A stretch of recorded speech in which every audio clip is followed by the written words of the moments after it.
bulleessita ankooti jabaatee daakeen bulleessine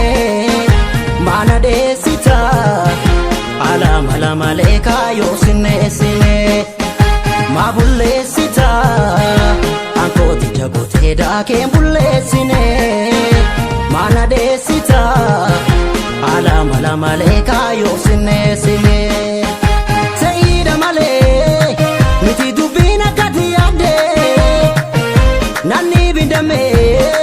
humna kan kee norma gargaarte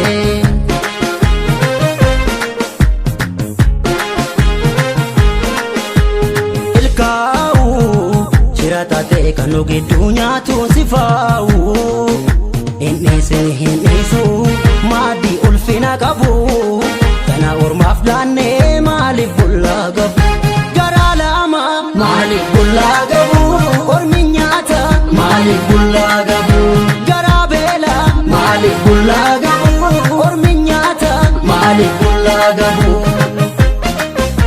nas fakkaate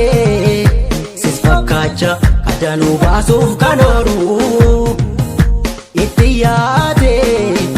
dhufee yeroon bira ga'uun oolu farda kan keenya tapha tolkaachisanii durnoolu beekna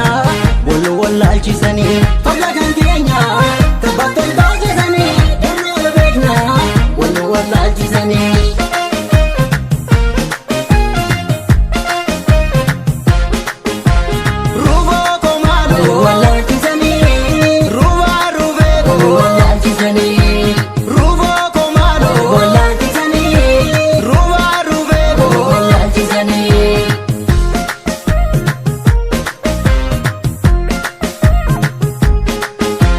Ebodde beela'ee argaa kee dharra'ee siljee dhama'ee aniin kee rarra'ee artuun haftu sin eegaa guyyaa dhuftu si beekaa qalloo koo maaloo guyyaa dhuftu si beekaa lalgaa addisee koo guyyaa dhuftu si beekaa qalloo koo maaloo guyyaa dhuftu si beekaa lalgaa addisee koo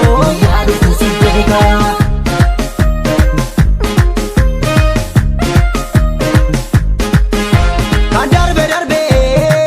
inni dhufaa jiru sedduudha antooftan argee alagaabaaf na of gidduudha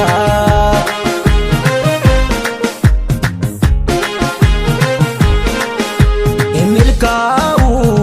jiraata ta'e kan nu gidduu nyaatuun sifaa'u hinnisu maaddii ulfina qabu kana ormaaf laannee maaliif bullaa gabu garaa lama maaliif bullaa gabu ormi nyaata maaliif bullaa gabu garaa beela maaliif bullaa gabu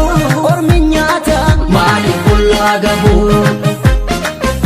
jiraadini nu sakaale ofirraa baasnaa malaanii somnis yoogaa iddoo dhaalee laf tokko mo'aa dhugaanii farda kan keenya tapha tolkaachisanii durnoolu beekna wallu wallaalchisanii farda kan keenya tapha tolkaachisanii durnoolu beekna wallu wallaalchisanii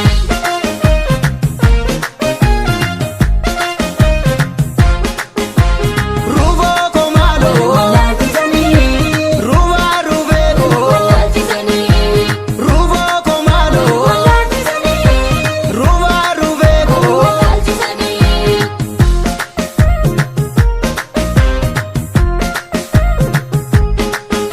Deebuun beelaa obsee